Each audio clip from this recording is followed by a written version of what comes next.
కొంతమంది ప్రతి చిన్న విషయానికి అతిగా ఆలోచిస్తూ ఉంటారు. ఇది వ్యక్తిత్వ లక్షణం కాదు, భయం యొక్క రహస్య రూపంగా భావించవచ్చు. ఇలా ఆలోచించడం వలన సమస్యల నుంచి బయటపడటానికి పరిష్కారాలు దొరకకపోగా కీలక నిర్ణయాలు తీసుకునే సామర్థ్యం తగ్గిపోతుంది, కష్టమైపోతుంది. ఇలా అతిగా ఆలోచించడం వలన శరీరంలో కార్టిజాల్ వంటి ఒత్తిడి హార్మోను విడుదలయ్యేటువంటి అవకాశం ఉంది. ఇది కాలక్రమేణా శారీరక అనారోగ్యానికి కూడా దారితీసేటువంటి అవకాశం ఉంది. ఇలా అతిగా ఆలోచించడం వలన మానసిక ఒత్తిడి పెరుగుతుంది.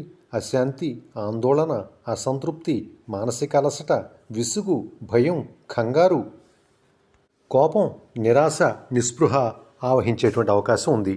25 నుంచి 35 సంవత్సరాల మధ్య వయసు ఉన్న వాళ్ళలో సుమారు 73% మంది, అలాగే 45 నుంచి 55 సంవత్సరాల మధ్య వయసు ఉన్న వాళ్ళలో సుమారు 52 మంది ఈ సమస్యతో బాధపడుతున్నారని చెప్పి తెలుస్తోంది.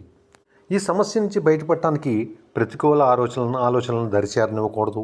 అలాగే భవిష్యత్తు గురించి కూడా అర్థం లేని విధంగా ఆలోచించకూడదు.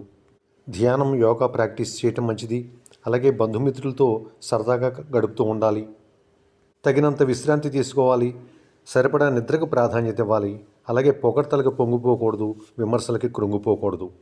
ఎవరైనా ఇలా అతిగా ఆలోచిస్తూ మనస్సు పాడు చేసుకుంటూ ఉంటే వారు మానసిక వైద్యుల వద్దకు వెళ్ళినట్లయితే వారు కాగ్నిటివ్ బిహేవియర్ థెరపీ అనే చికిత్సను అందిస్తారు.